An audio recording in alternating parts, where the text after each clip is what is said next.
لیکن جہاں دلیل نہ ہو اللہ کی کتاب میں، نبی کی سنت میں، خلفائے راشدین کی سنت میں دلیل نہ ہو، اجماع بھی سے بھی وہ مسئلہ ثابت نہ ہو، قیاس کی نوبت آئے تو ہم قیاس صحیح کو لیتے ہیں۔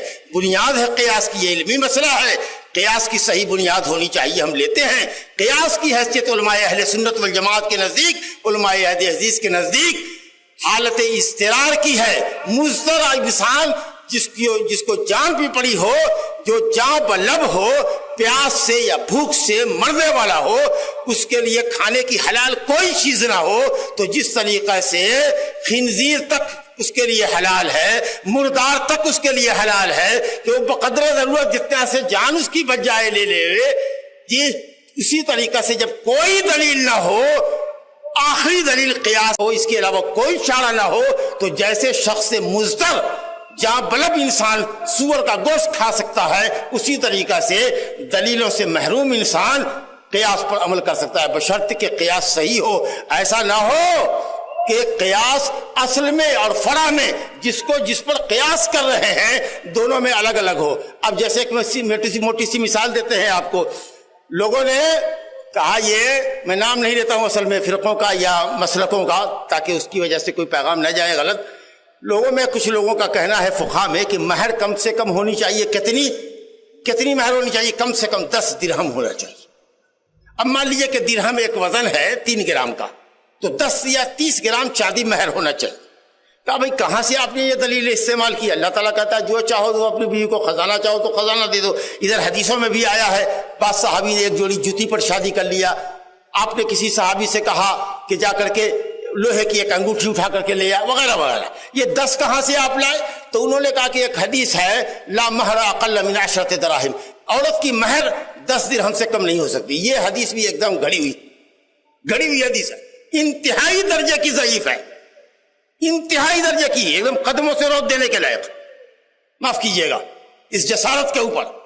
چلیے تھوڑی دیر کے لیے مان لیتے ہیں کہ عورت کی مہر 10 درہم رکھی آپ نے، تو چونکہ مرد عورت کا جسم استعمال کرتا ہے، اس کے محل خاص سے فائدہ اٹھاتا ہے، لذت حاصل کرتا ہے، تو اس کو قیمت دینی پڑے گی، ایک عضو کو استعمال کرنے کی قیمت دینی پڑے گی 10 درہم۔ لہذا آپ نے چوری کیا ہے تو آپ کا ہاتھ بھی کاٹا جائے گا 10 درہم چوری کرنے پر۔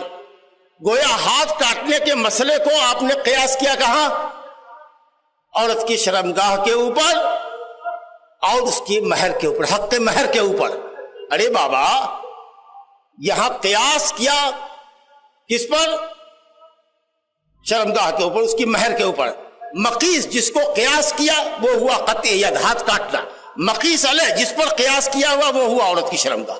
عورت کی شرمگاہ استعمال کرنا علی وجہ لذت ہے، ہاتھ کا کاٹا جانا علی وجہ تعذیب ہے، یہ تو آپ سزا دے رہے ہیں، وہاں لذت مل رہی ہے، وہاں مرد عورت ایک دوسرے سے مل کے مکمل ہو رہے ہیں، ایک دوسرے سے لطف اندوز ہو رہے ہیں، یہاں چھوڑ کر ہاتھ کاٹا جا رہا ہے اس کو سزا دینے کے لیے، پوری زندگی بھر کے لیے للہ بنا رہے گا۔ آپ بتائیے کون سی نسبت ہے ہاتھ کو کٹنے کو شرمگاہ عورت کی استعمال کرنے کے؟ بس کہ آپ نے یہ قیاس کر لیا، اسی کو کہتے ہیں قیاس فاسد الاعتبار ہے۔ جی اس نام پر نہ جانے کتنی قیاس کا تومار ہے۔ اہل حدیث قیاس کا منکر نہیں ہے، اگر کہیں کوئی دلیل نہیں ملتی تو قیاس بھی استعمال کرتا ہے۔ کہیں پر کوئی کھڑا ہو گیا ایک جگہ، اچھا بتائیے یہ مسئلہ کہاں سے ہے؟ ہم نے کہا کہ یہ مسئلہ اس زمانے میں نہیں پایا جاتا تھا، آپ بتائیے ہم کو کہاں سے مسئلہ؟ ہم نے کہا قیاس سے، تو آپ لوگ تو قیاس نہیں لیتے۔ ہم نے کہا کون کہتا ہے کہ اہل الحدیث قیاس نہیں لیتا ہے؟ اہل حدیث کے یہاں بھی چوتھی دلیل قیاس ہے، لیکن قرآن اور حدیث کے ہوتے ہوئے اس کے مخالف میں اگر قیاس ہوگا نہیں لے گا۔ ہمارے یہاں مصدر تلقی شریعت لینے کا اصول اور شریعت کا جو ضابطہ ہے، جو ہماری بنیاد ہے، وہ اللہ کی کتاب اور نبی کی سنت ہے۔ بس ہم دعوے کے ساتھ کہتے ہیں علماء کرام موجود ہیں، دنیا میں کوئی فرقہ اس کسوٹی پر پورا نہیں اترے گا سوائے اہل حدیث کے۔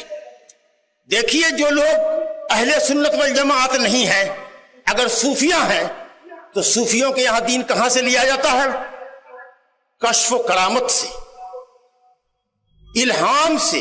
الہام ہوا ہے دل میں، اللہ نے یہ میرے بات ڈالی ہے، شریعت قرآن حدیث کی مکمل ہو گئی، لیکن نہ اللہ نے یہ بات دل میں ڈالی ہے۔ ارے تم روایت کرتے ہو ان فلاں ان فلاں ان فلاں ان فلاں ان نبی صلی اللہ علیہ وسلم، یہ سب لوگ کہاں گئے؟ تو چلے گئے، مگر اللہ تعالیٰ نے رات میں میرے دل میں یہ بات ڈالی، ایک دم کرنٹ ہمارے پاس شریعت آئی۔ اب بتائیے آپ اللہ نے شریعت کو قیامت تک مکمل کیا. ان کے یہاں شریعت بدلتی رہے گی. جب جب کسی کو کوئی خواب سچا یا جھوٹا آئے گا, ابلیس خواب میں آئے گا, کوئی نئی شریعت کا قانون بنا دے گا, یہ قرآن مجید اور سنت رسول سے ثابت اصول کا انکار کر دیں گے, کیونکہ ان کے یہاں وجدان, ان کے یہاں جذبات اور ان کے یہاں کشف و کرامات, ان کے یہاں خواب اور منامات ان کی شریعت کی بنیاد ہے.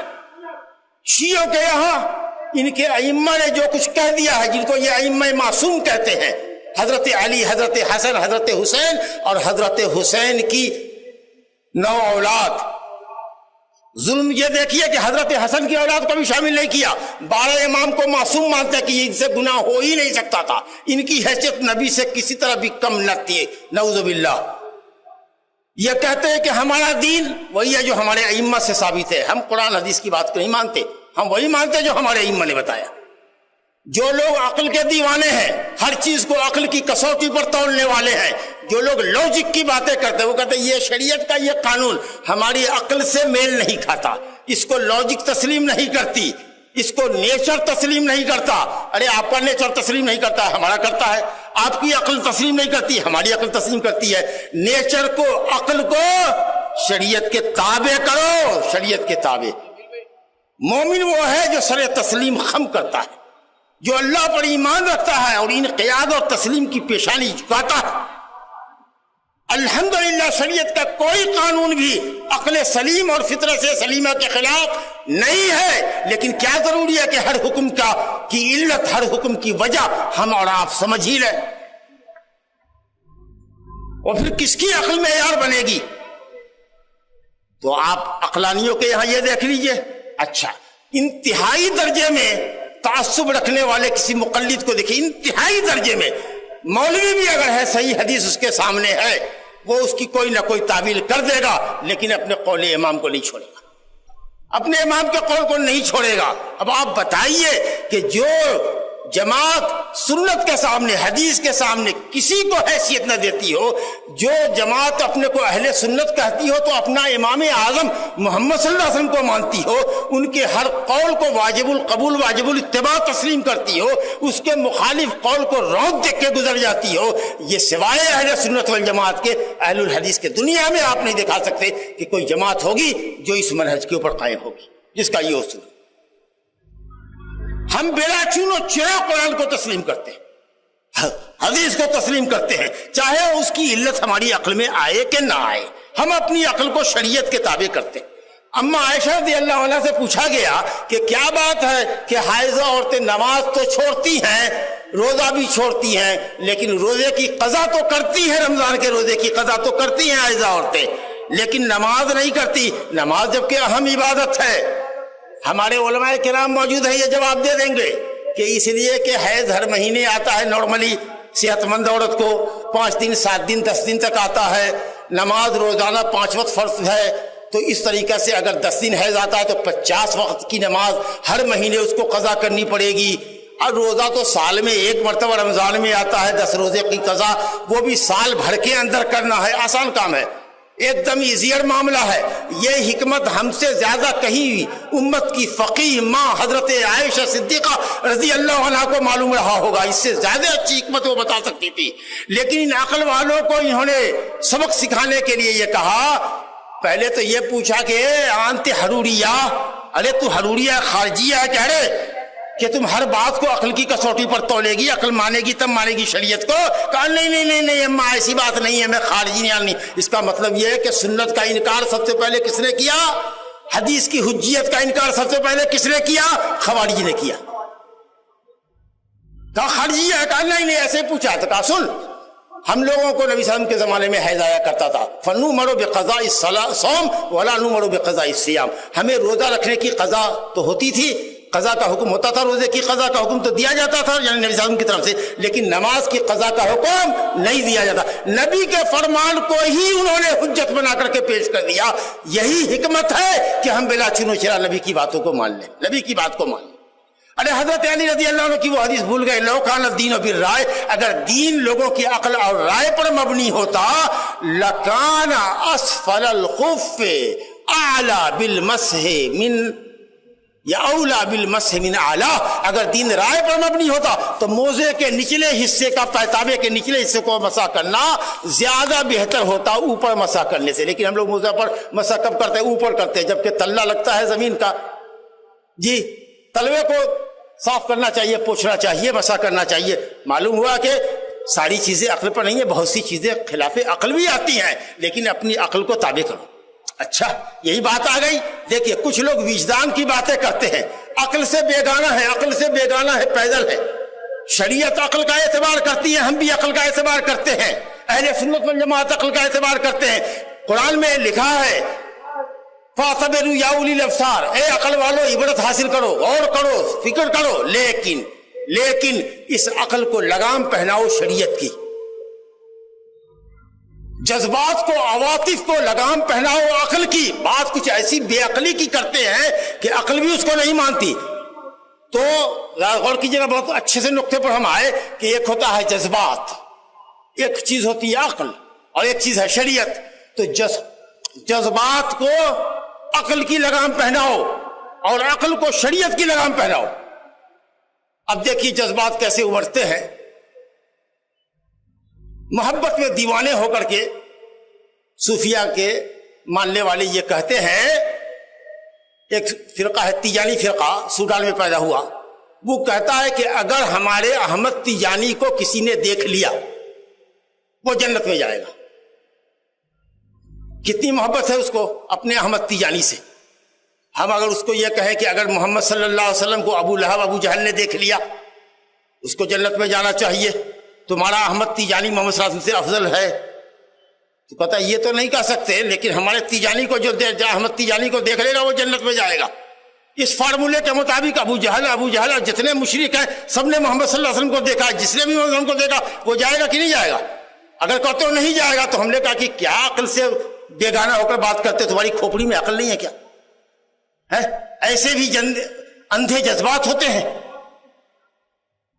روافض یہ کہیں کہ ہمارے ائمہ نے جو کہہ دیا وہ صحیح کہہ دیا، چاہے وہ قرآن و شریعت کے خلاف کیوں نہ ہو۔ صوفیہ یہ کہہ دیں کہ شریعت کا ایک ظاہر الگ ہے، ایک باطن الگ ہے۔ ظاہر تو یہ ملا مولوی قرآن حدیث کو سمجھے، باطن جو ہے علم باطن یہ تو صرف صوفیوں کو ملتا ہے۔ شریعت کا دو چیز ہے، دو پہلو ہے، ایک ظاہر ایک باطن۔ اللہ اکبر۔ اب غور کیجیے کیا مطلب بے وقوفی ہے۔ اب دیکھیے یہ خوارج، یہ روافض کو صحابہ کرام سے عداوت ہے تو ان کو لفظ عشرہ سے عداوت ہے، 10 کے لفظ سے۔ کیوں؟ اس لیے کہ عشرہ مبشرہ بالجنہ، امت میں سب سے افضل لوگ ہیں، امت کے سب سے افضل لوگ ہیں جو عشرہ مبشرہ بالجنہ ہیں، لیکن اس میں صرف حضرت علی کو چھانٹ لیتے ہیں۔ لفظ 10 سے ان کو اتنی الرجی ہے کہ کسی رافضی کا، کسی شیعہ کے گھر میں 10 کمرے نہیں ملیں گے آپ کو،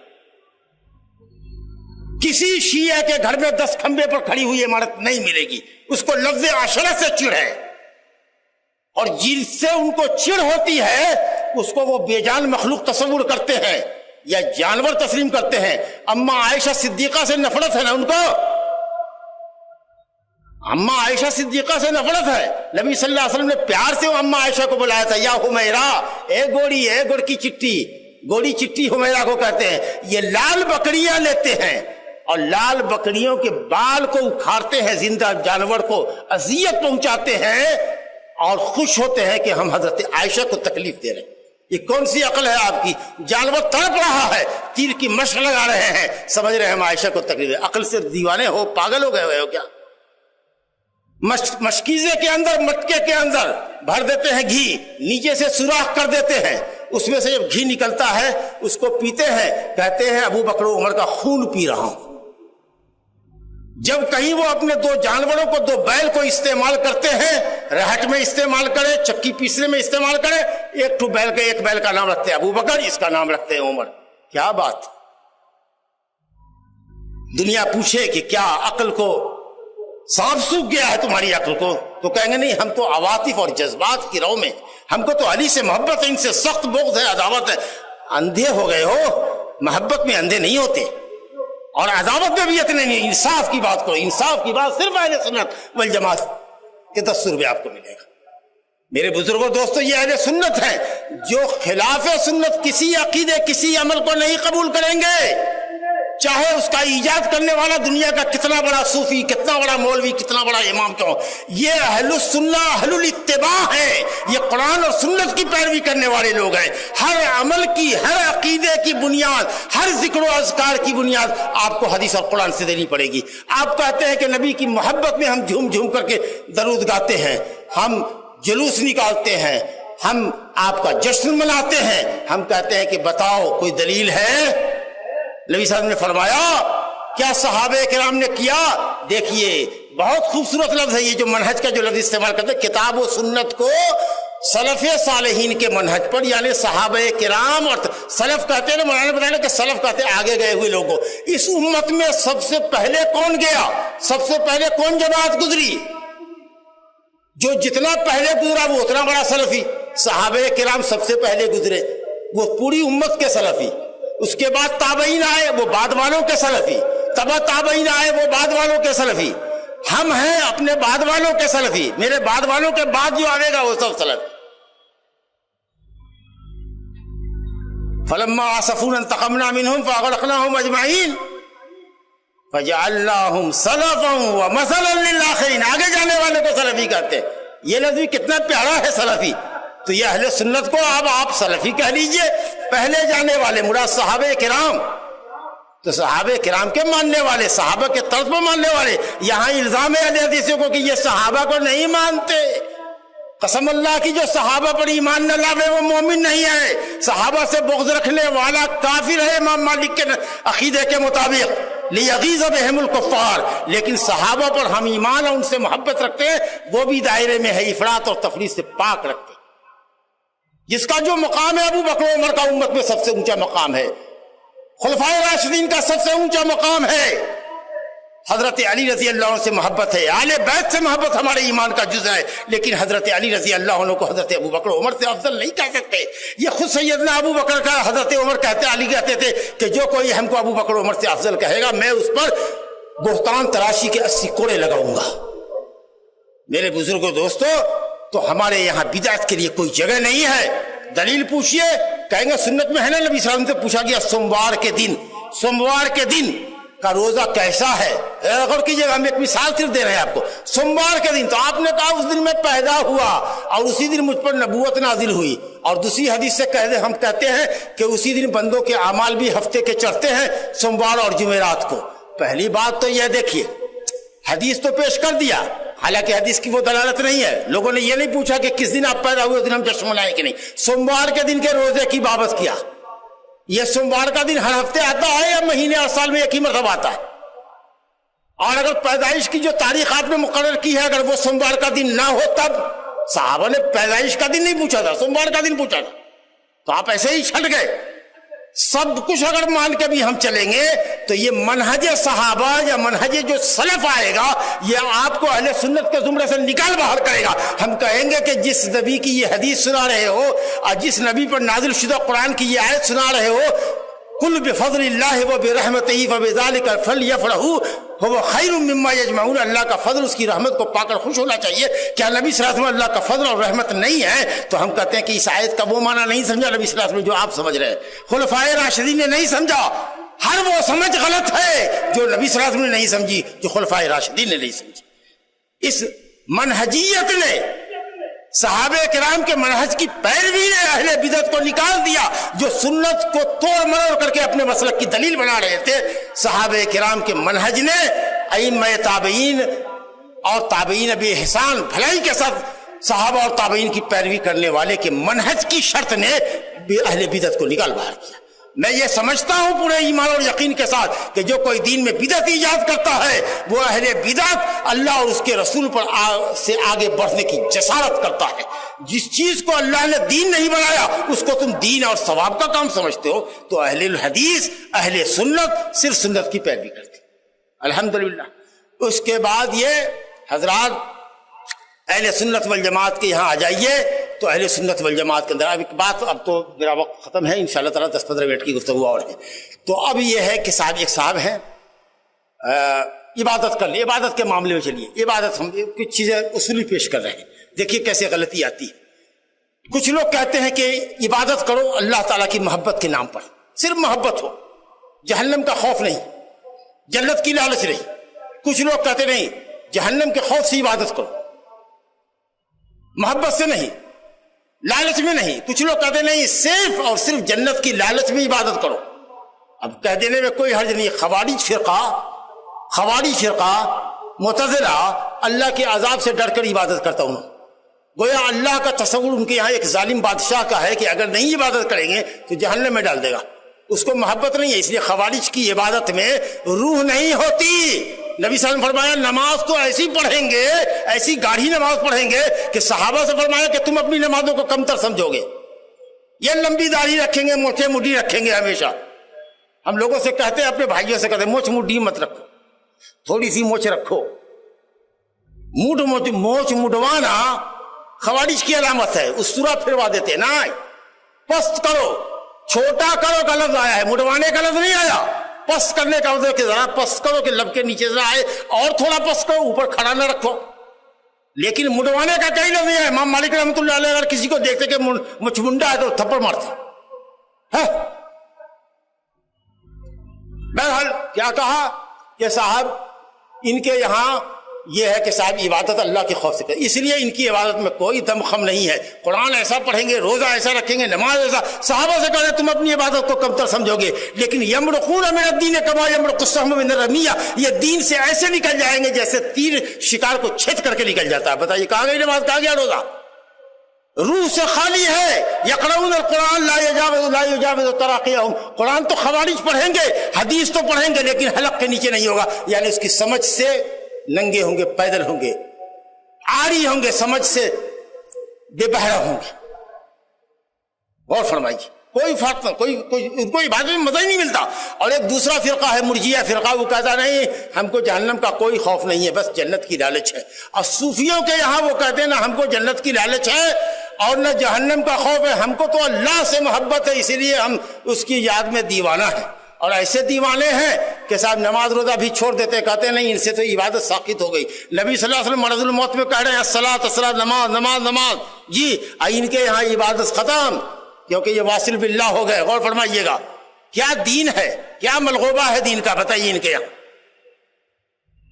جی اللہ تعالیٰ انبیاء کرام کا ذکر سورہ انبیاء میں کہتا ہے انہم کانوا یسارعون فی الخیرات ویدعوننا رغبا ورہبا وکانوا لنا خاشعین. یہ حضرات انبیاء کرام اللہ سے محبت کرنے والے، ان سے بڑھ کے اللہ سے محبت کرنے والا کون تھا؟ یدعوننا رغبا ورہبا، جنت کی لالچ میں اور جہنم سے خوف کھاتے ہوئے ہم کو پکارتے تھے. اللہ تعالیٰ امت کے لوگوں کی تعریف کر رہا ہے تتجافا جنوبہم عن المضاجع یدعون ربہم خوفا وطمعا. یہ تہجد گزار لوگ اللہ کی جنت کی لالچ میں اور جہنم کے خوف سے اللہ کو پکارتے ہیں. اللہ اکبر. یہ اعتدال آپ کو کہاں ملے گا؟ یہ اہل سنت والجماعت کے یہاں ملے گا، یہ کسی اور فرقے میں نہیں ملے گا.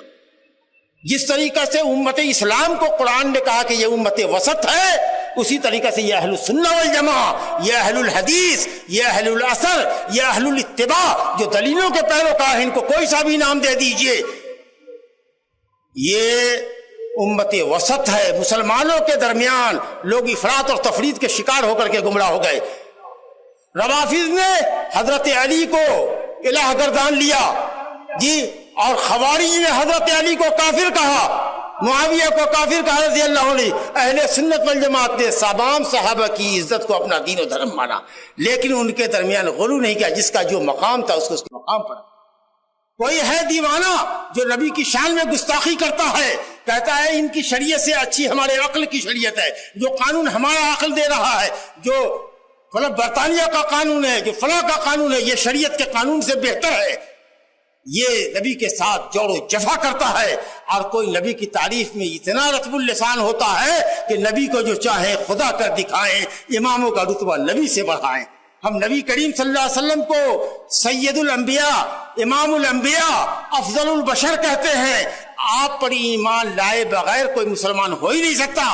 آپ کے حکم کی تعمیل کے بغیر، آپ کی منع کردہ چیزوں کو سے باز آئے بغیر، آپ کے قول کی تصدیق کیے بغیر، اللہ کی بندگی آپ کے بتائے ہوئے طریقے پر کیے بغیر کسی کی عبادت قبول ہی نہیں ہو سکتی.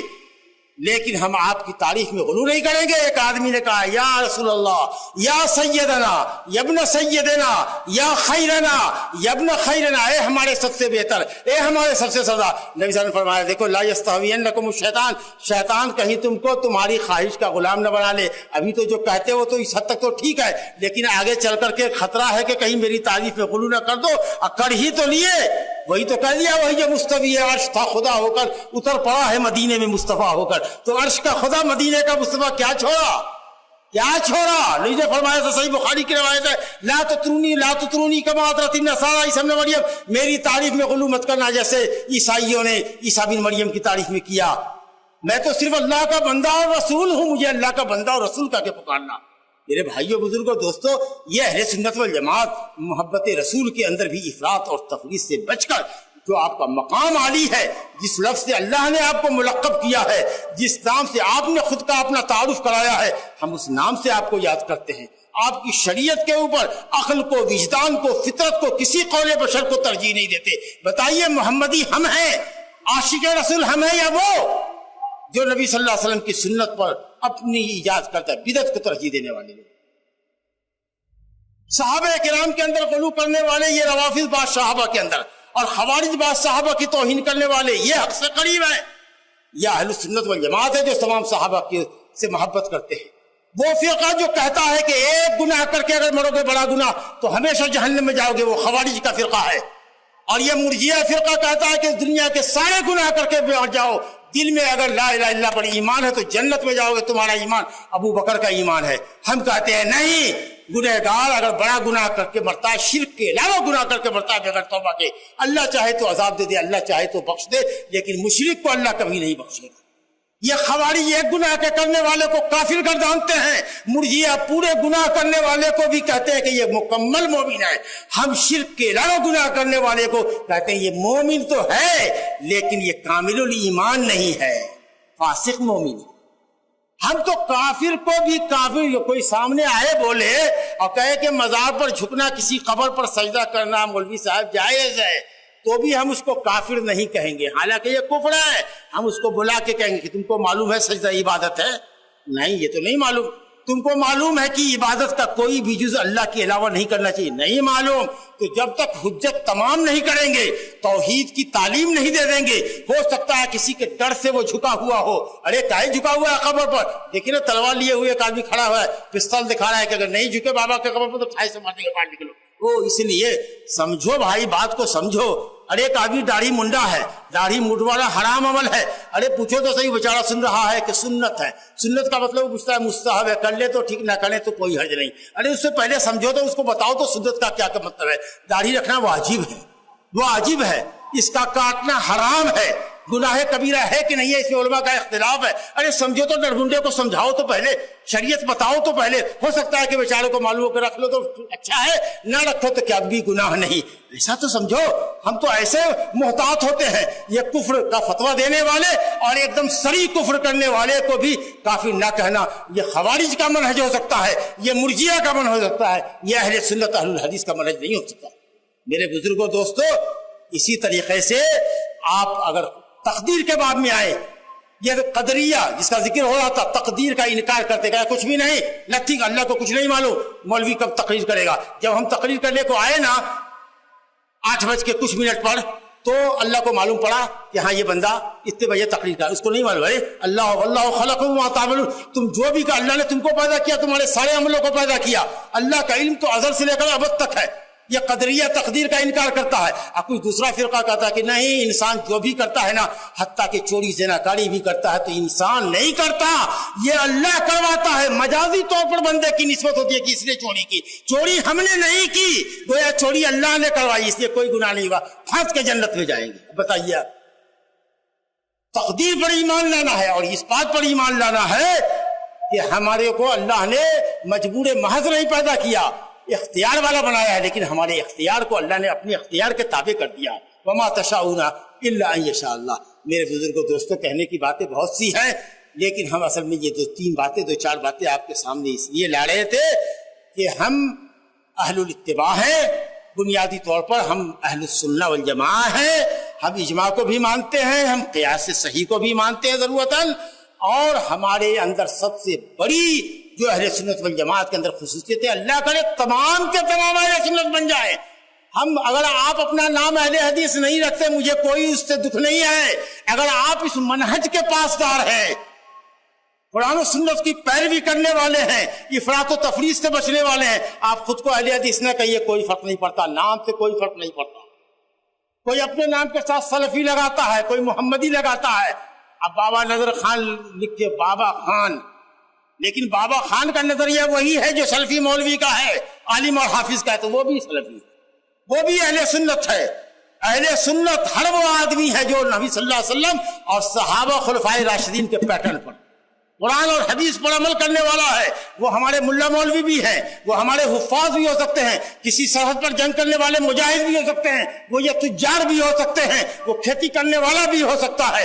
کوئی بھی شخص جو منہج صحابہ کو فالو کرتا ہو، قرآن و سنت کو فالو کرتا ہو، وہ سب اہل سنت والجماعت ہے اور اہل سنت کے منہج کو اختیار کرنے والے لوگ ہیں۔ ہمارے جاہلہ سے بھی پوچھو، کہیں گے بھائی قرآن سے ثابت ہے، حدیث دکھاؤ بھائی، کس صحابی کا قول ہے، خلفائے راشدین کا قول ہے، کیا دلیل لاؤ بھائی۔ ارے تو آپ یہ دلیل نہیں دیتے، کہتے تم کیا دلیل سمجھو گے، تم کیا سمجھو گے۔ بڑی بڑی باتیں ہمارے لوگ سمجھ سکتے ہیں جاہلہ، لیکن قرآن حدیث پوچھو کسی مولوی سے، کہیں گے یہ تو صرف پڑھے لکھے علماء کرام سمجھتے ہیں، تم جاہلہ کیا سمجھو گے۔ لیکن ہمارا جاہل بھی یہی مطالبہ کرتا ہے اہل سنت والجماعت کا، ان پڑھ شخص بھی کسی سے یہی مطالبہ کرے گا کہ اگر آپ اس کو حلال کہہ رہے ہیں اور حرام کر رہے ہیں تو حلال کی کیا دلیل ہے، حرام کی کیا دلیل ہے۔ اگر یہ پیٹرن ہے، علیکم بسنتی و سنت الخلفاء الراشدین منہج ہے کہ نبی کی سنت اور خلفاء راشدین کی سنت بس، باقی سب ہوس، تو ماشاءاللہ آپ نے کہا ہر شخص اہل سنت والجماعت ہے۔ اللہ رب العالمین سنت پر، شریعت پر، قرآن و حدیث کے اوپر اور صحابہ کرام کے، نبی کے اور صحابہ کرام کے اور صحابہ کی بھلائی کے ساتھ قرآن و سنت کی پیروی کرنے والے تبع تابعین، ائمہ دین، محدثین کرام، ان کے بعد کے علماء، ان کے بعد کے علماء اور میرے بعد آنے والے تمام لوگوں کو اللہ رب العالمین اہل سنت والجماعت کے زمرے میں شامل فرمائے، اور اللہ تعالیٰ اپنے شعابیب رحمت میں، اپنے دار الکرامت میں، اپنے دار الرحمہ میں، اپنے جیوار رحمت میں، رحمان اپنے سائے میں، جنت میں اہل سنت والجماعت کو جگہ عطا فرمائے۔ بزرگوں اور دوستوں نے فرمایا کہ یہ طائفہ ناجیہ ہے۔ آپ نے کہا 72 فرقے میری امت کے جہنمی ہیں، جس کا جیسا عقیدہ ہوگا، کوئی دائمی جہنمی ہوگا، کوئی وقتی جہنمی ہوگا۔ میں نہیں فیصلہ کرتا، ان کے عقیدے کے اعتبار سے فیصلہ کیا جائے گا کہ یہ گمراہ فرقہ دائمی جہنمی ہے کہ نہیں ہے، لیکن ایک جماعت جس کو جہنم چھوئے گی بھی نہیں، وہ وہی ہے جو مکمل اہل السنت ہے، اہل القرآن والحدیث ہے، اور جماعت ہے یعنی حق پر متحد رہنے والی ہے، صحابہ کرام کے منہج کی پیروی کرنے والی ہے۔ اللہ تعالیٰ فرماتا ہے وَمَن يُشَاقِقِ الرَّسُولَ مِن بَعْدِ مَا تَبَيَّنَ لَهُ الْهُدَىٰ، رسول کی مخالفت کرنے والے اور مومنین کے طریقے کے علاوہ طریقے کی پیروی کرنے والے، سنو بولے مومن کون تھے قرآن کے نزول کے وقت؟ کون مومن تھے جس کو اللہ کہہ رہا ہے؟ صحابہ کرام تھے، صحابہ کرام تھے جن کے سامنے قرآن نازل ہوا۔ اگر ان مومنین کے راستے کے علاوہ راستے کی پیروی کرو گے تو اللہ کو کوئی پرواہ نہیں ہے، نوَلِّهِ مَا تَوَلَّىٰ، جا جدھر تے جاتا ہے جا، ہم کو کیا پڑی ہے۔ اگر تم اپنے لیے ضلالت کی راہ اختیار کرتا ہے، تم اپنے لیے بدعت کی راہ اختیار کرتا ہے، تم اپنے لیے تصوف کی راہ اختیار کرتا ہے، تم اپنے لیے گمراہی کی راستہ اختیار کرتا ہے، لگتا ہے جا نوَلِّهِ مَا تَوَلَّىٰ، لیکن وَنُصْلِهِ جہنم، جہنم میں داخل کریں گے وساعت مصیرہ۔ لیکن اگر تو سنت کا پیروکار ہے، قرآن و حدیث کا پیروکار ہے، ہمارے نبی کے، ہمارے صحابہ کے، نبی کے ساتھیوں کے طریقے کی پیروی کرنے والا ہے، تو ہماری رحمت کے سائے میں ہوگا۔ ففی رحمت اللہ ہم فیہا خالدون، اللہ تعالی ہم سب کو اپنی رحمت میں ہمیشہ کے لیے اللہ تعالیٰ اس کو قائم رکھے، اور مرنے کے بعد اللہ تعالیٰ، مرنا بھی اللہ تعالیٰ سنت پر کرے، جینا بھی سنت پر کرے۔ حضرت امام احمد کہتے تھے اللہم احینا علی السنہ وتوفنا علی السنہ واحشرنا مع اہل السنہ، اے اللہ سنت پر جینا، سنت پہ ہمارا خاتمہ فرما، اور اہل سنت کے ساتھ قیامت کے دن حشر و نشر فرما۔ اللہ تعالیٰ ہم سب کے حق میں اس دعا کو قبول فرمائے۔ ھذا وآخر دعوانا ان الحمد للہ صلی اللہ وسلم وبارک علی عبدہ ورسولہ نبینا محمد وعلی آلہ وصحبہ اجمعین۔ السلام علیکم ورحمۃ اللہ وبرکاتہ۔